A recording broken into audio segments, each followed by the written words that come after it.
what's going to happen in the end. God's going to come, He's going to set things straight, and there's going to be a new heaven and a new earth.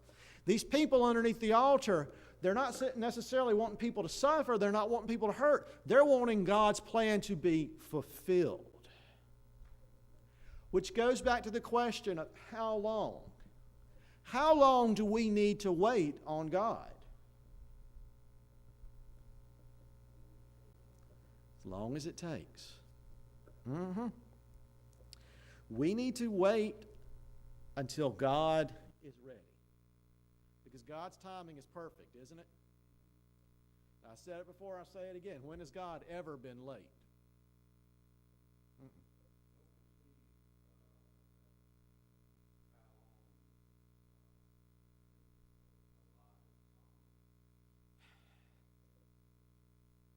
David was in such anguish writing some of those Psalms. Yeah, that's a pretty primal reaction right there. How long, Lord? How much longer are we going to have to deal with this? How much more am I going to have to put up with? Kind of,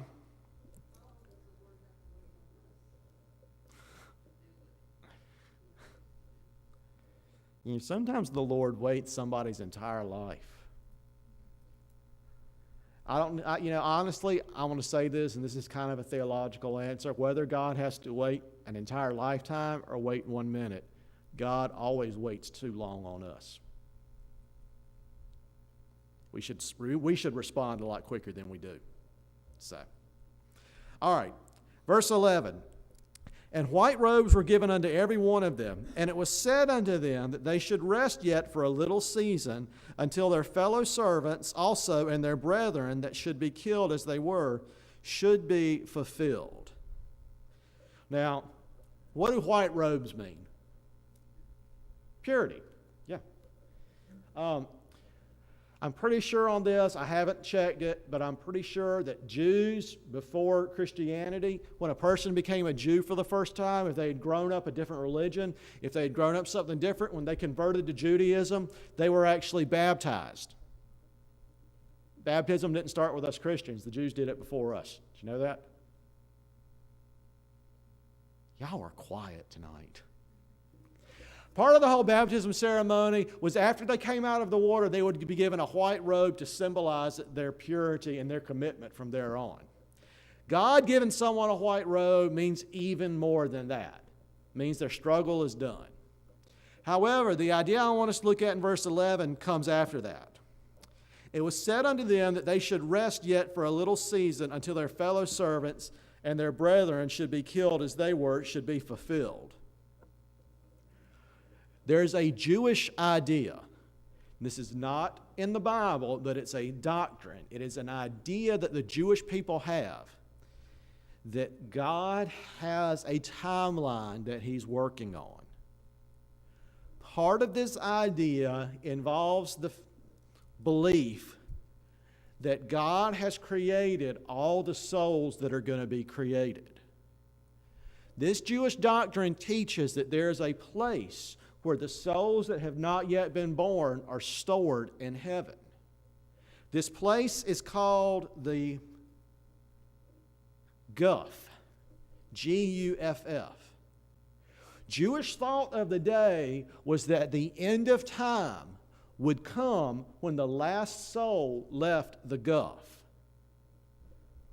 Any of you heard of that before? Okay.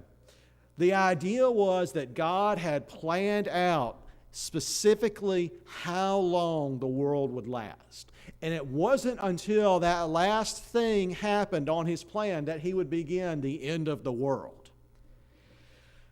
I don't believe there's a Guff.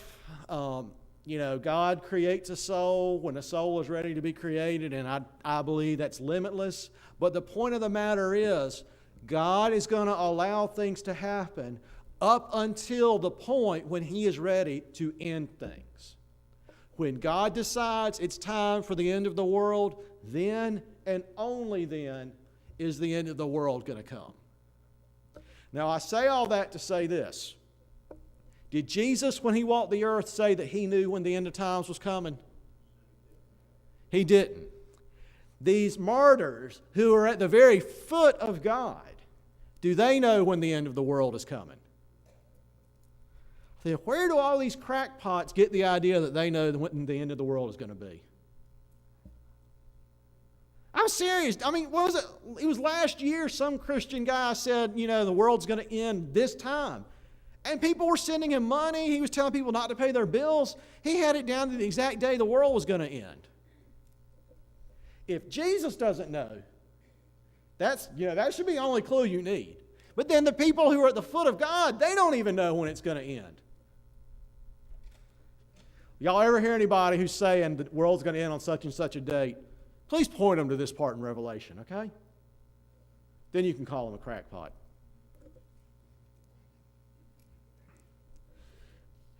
All right, verse 12. And I beheld when he had opened the sixth seal, and lo, there was a great earthquake, and the sun became black as sackcloth of hair, and the moon became as blood. We see a shift in the seals now. Last 5 seals have had one thing in common. Anybody want to take a guess as to what that one thing in common was? They were all the work of man. The wars, the pestilence, the famine, the revolution, that is all something that man has a hand in. Those are all products of humanity. Beginning with this 6th seal, we see that the plagues, we see that the work of man is done. The 6th seal begins the work of God himself. Now, look at some of the things that they say are going to happen. A great earthquake. Do you know how many times in the Old Testament it says that God's coming back to judge the earth is going to be preceded by a great and powerful earthquake? We see it mentioned in Amos chapter 8, verse 8. But it's repeated again in Ezekiel 38:19. And it's in the book of Joel, Joel 2:10. And the book of Haggai, chapter 2, verse 6. 4 different scriptures from the Old Testament saying that before God comes back, right before he comes back, the world is going to undergo an earthquake. What have I been telling you about the book of Revelation? How much of it's real and how much of it is new and how much of it is from the Old Testament?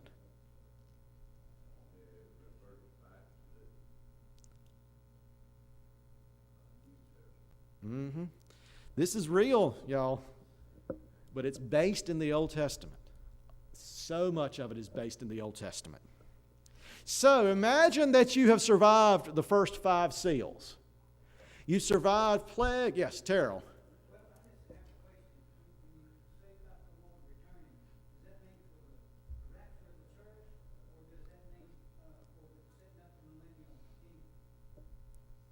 Does it matter? Does it matter?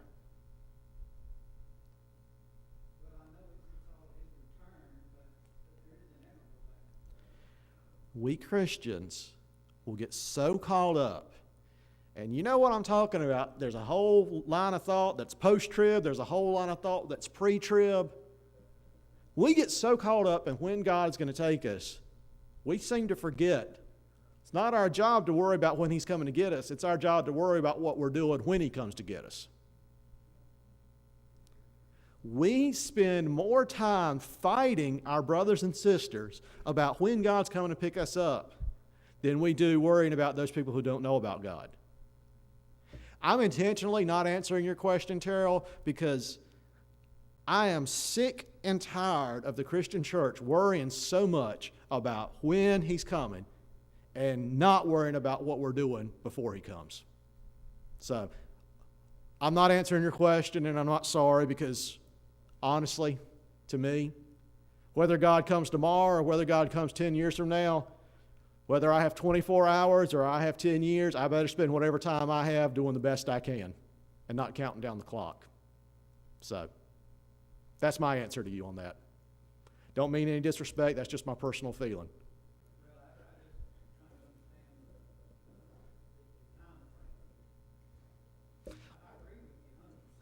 Mm-hmm.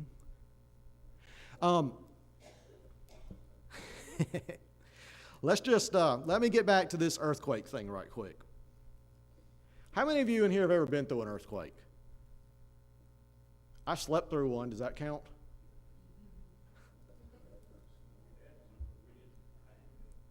Yeah, I mean, that one that we had down in Richmond County a couple years ago, I mean, they said the ground shook. Earthquakes were nothing new to the people that John was writing to. Earthquakes were a fairly common occurrence. We went over that when we were talking about some of the churches that John wrote to.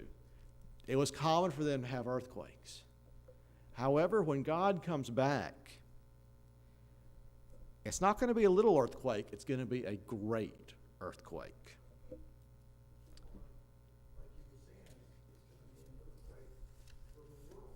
Yeah.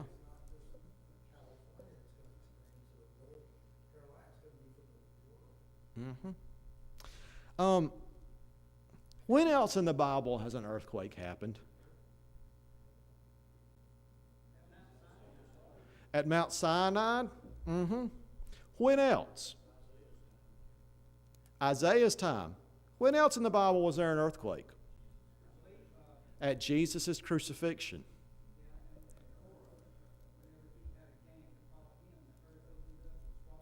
Mm-hmm. Let's look at a few of those examples. Mount Sinai. What happened on Mount Sinai? God gave them the law. Isaiah. God brought Isaiah up into heaven to see and share his message. Jesus being crucified, there was an earthquake. That's pretty self-explanatory. Jesus, sacrificing right there. And when God comes back for the last time, a great earthquake.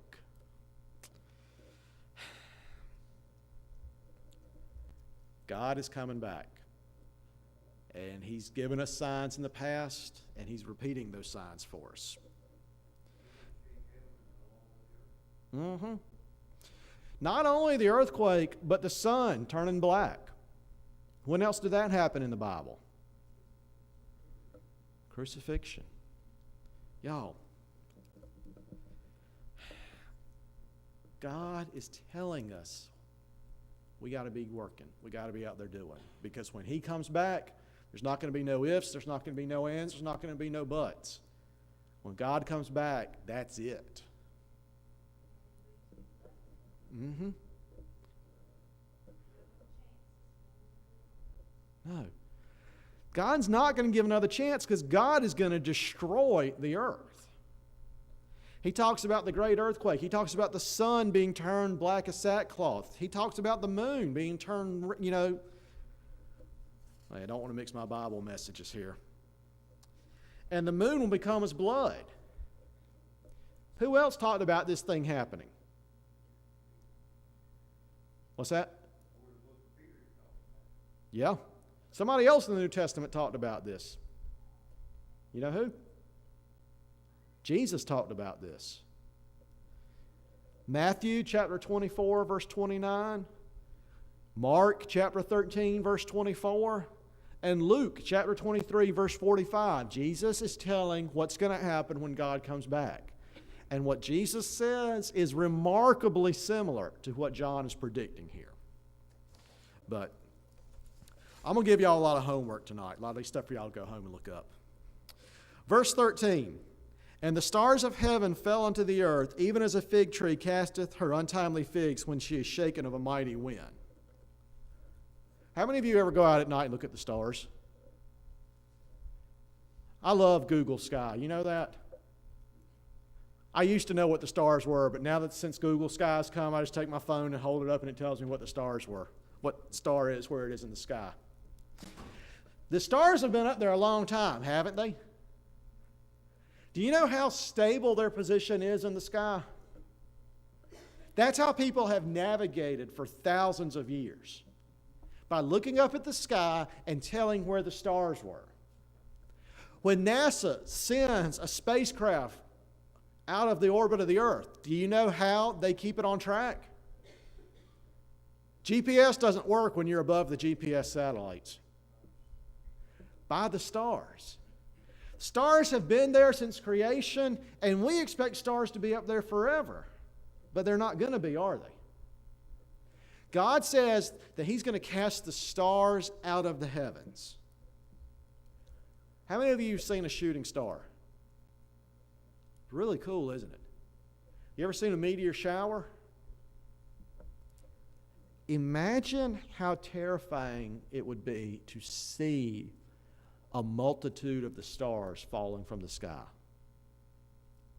Imagine the night sky lighting up with all of these meteors falling. Would that fill you with dread and trepidation? Would it fill you with fear to see the sky falling?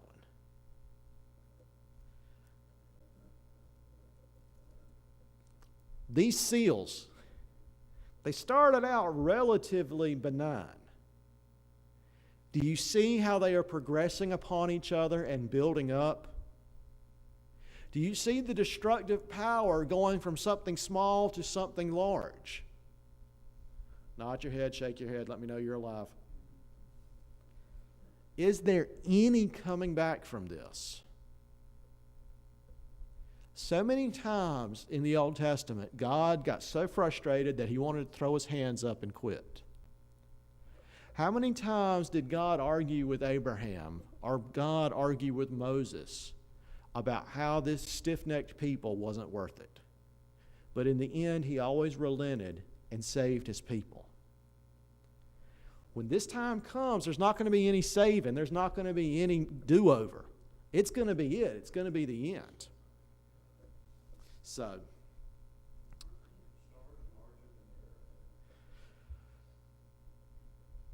immensely. There's a really cool natural history museum in New York.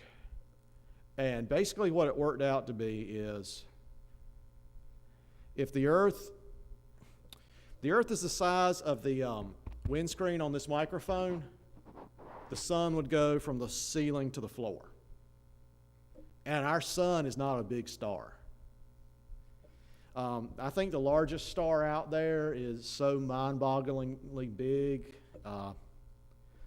If this was the Earth, the largest star that I know would be probably about the size of Southern Pines. I mean, it's just extremely massive. But when God says the stars fall from the sky, I mean, it's not like the stars are going to fall onto the earth. That would just destroy them. God's just going to wipe them out. He's going to wave His hand and they're going to be gone. So, if they fell on the earth, that would be really, really, really bad. There wouldn't be anything else to write about.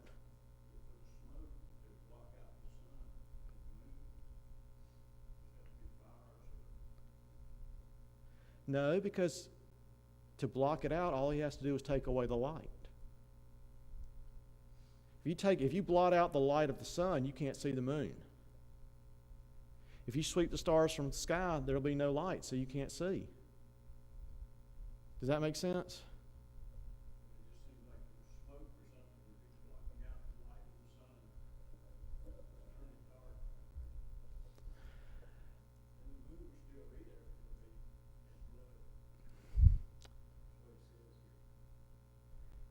When Jesus died on the cross, it was noon. And from noon until about 3 in the afternoon, they say it was dark. But there was no mention of smoke. I don't know how God is going to do that, but He's God. He can figure this out. He's a little bit smarter than I am.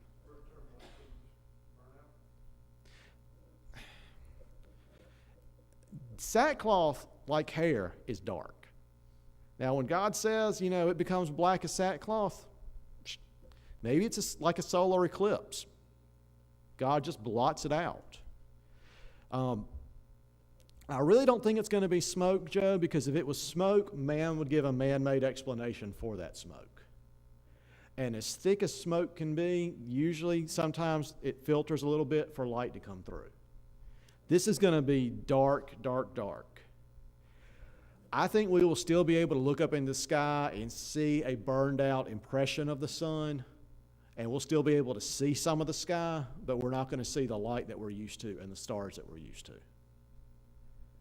Because if it's all blotted out, we could say that it's still up there, because we couldn't see that it wasn't.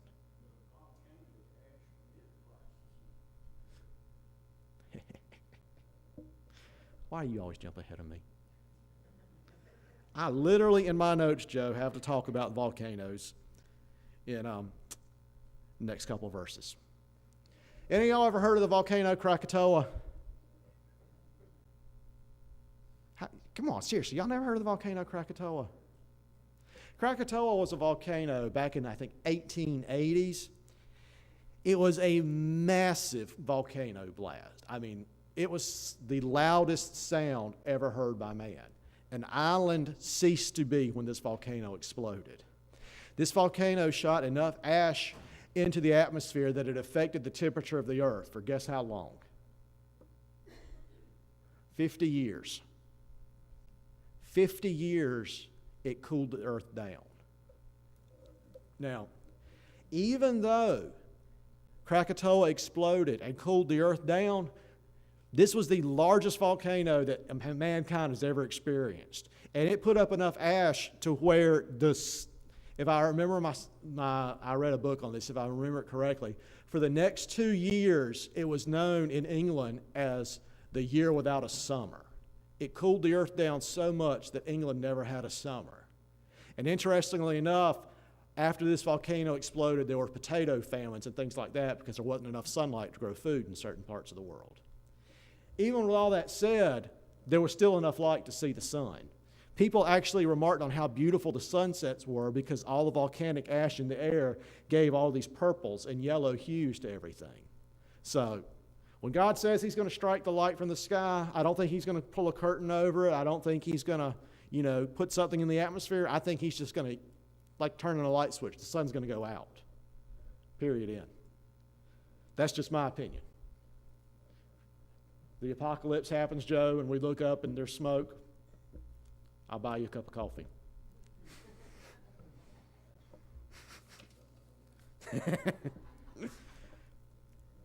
All right.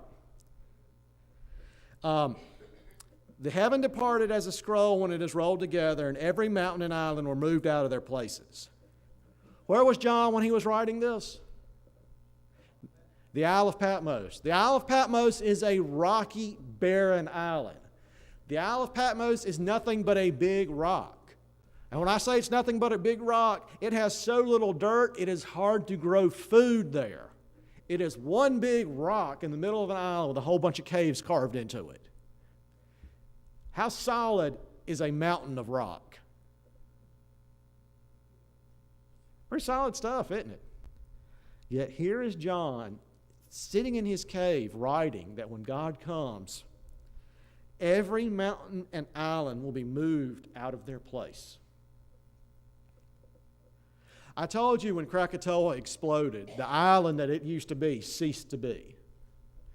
Krakatoa exploded with enough energy that a nuclear explosion pales in comparison to the amount of energy that was released when this volcano exploded. It would take more energy than mankind has ever created to move every mountain in the world. Yet John is saying that when God comes back, the mountains and islands are going to quake. They're going to tremble. They're going to be moved from their place. What is that going to do to the people who are left alive? Yeah. Which really brings the question, do you think there's going to be unbelievers left at this point? Unfortunately, yes. Which begs my next question, what kind of sign does God have to give you to prove that He's real?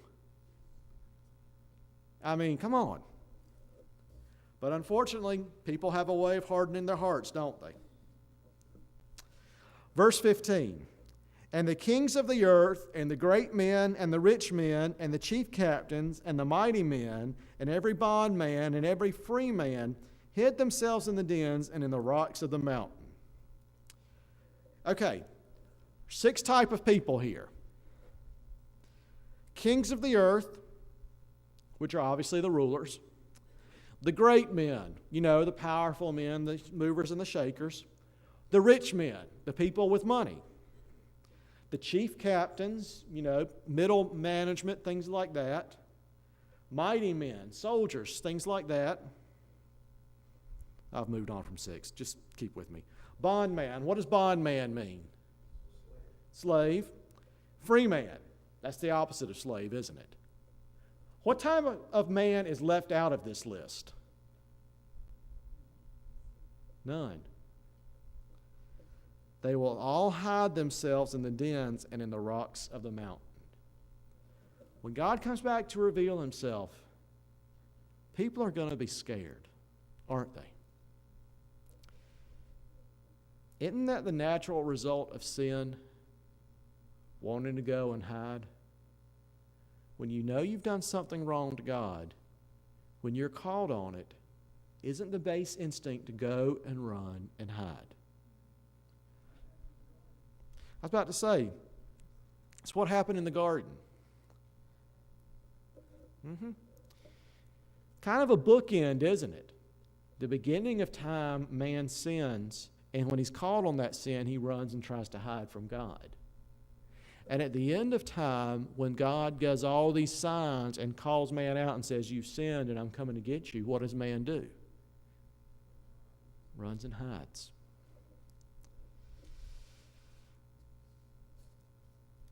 Sin causes us to run from God, doesn't it? It causes us to be ashamed. It causes us to fear. But what does Jesus' sacrifice do for us? It brings us back. We no longer need to hide, do we?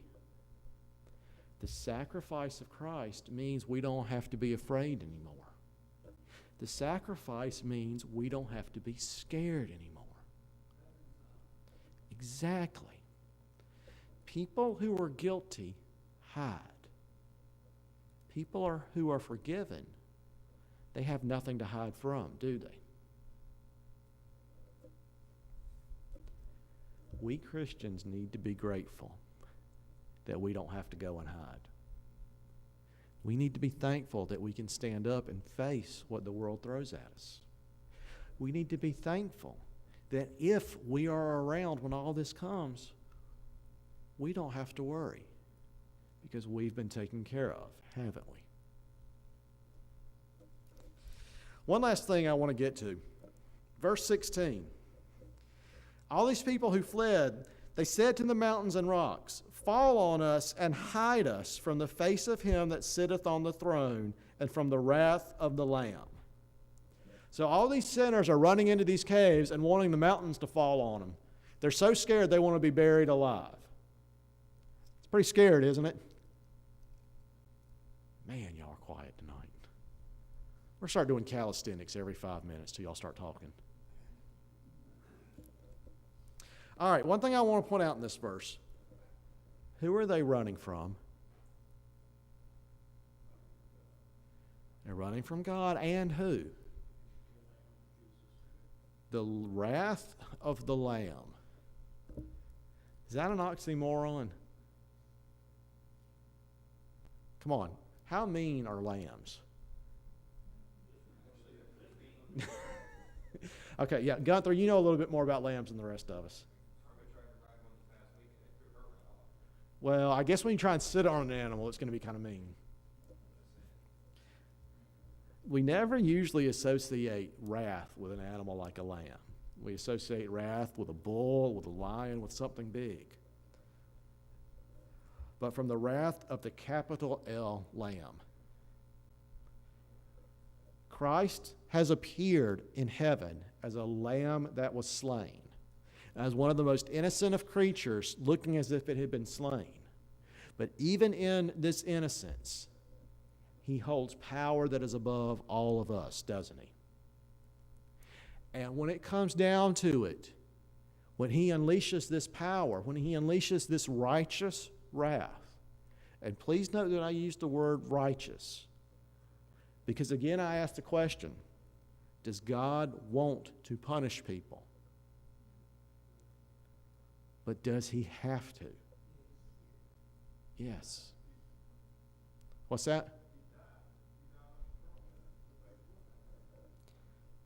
But part of that deal was You have the freedom to say yes, but you also have the freedom to say no. And part of a deal, part of a covenant, means, part of it is, if you don't accept, you have to pay the consequences for not accepting it. The wrath of the Lamb, not put out because he wants to, but because he has to. To those who do not accept, they will get what they deserve. Not because God is mean, not because God is vengeful, but because God is true and because God is just. Because God said, I give you the option, I give you the choice. He has to let people suffer if they don't accept. So, yeah.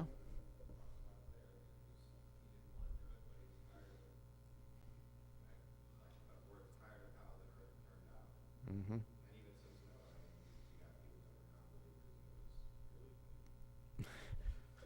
Well, technically, the third person on the face of the earth rebelled against God, didn't he? So, God's been dealing with this for a while. People always ask me, how can a good God allow suffering? How can a God of love allow so much pain? Y'all, to know what love is, you have to know what hate is. How can you describe light without using dark? Can you do it? To know what true love is, you also have to know what true rejection is. For us to be able to truly love God, God had to give us the ability to not love him as well. And for those poor souls who never come around to it, they used to say, may God have mercy on your soul. Well, exactly. It's out of God's hands at that point. So, all right, that's my thoughts for tonight. Questions, comments? Yeah. If everything was hunky-dory happy, would we be anywhere near as strong as we are today? Mm-mm. I was just kidding. You nervous, weren't you, Portia?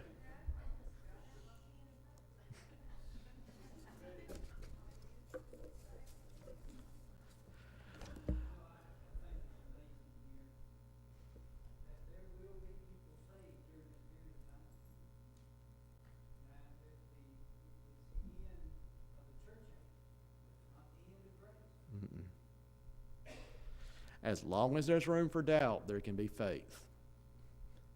But when God truly reveals himself and there's no more question, that's when there's no more chance. So.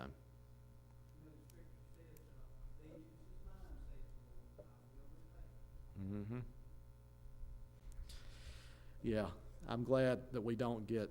There are a lot of churches out there that downplay the wrathful, mean God. I'm glad we don't do that, because that is a part of who God is. And us wishing it weren't so ain't going to change it. So, any other thoughts, comments tonight?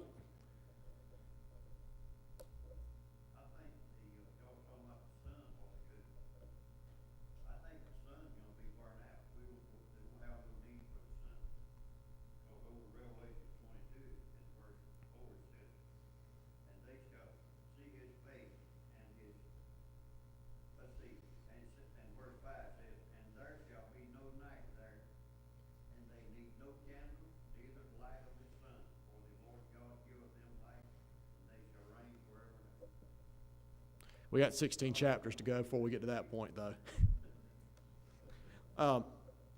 I will say this. I think the sun is going to burn out, but I think the sun is still going to be there. That's just the scientist in me talking. Because if the sun completely disappears, gravity as we know it,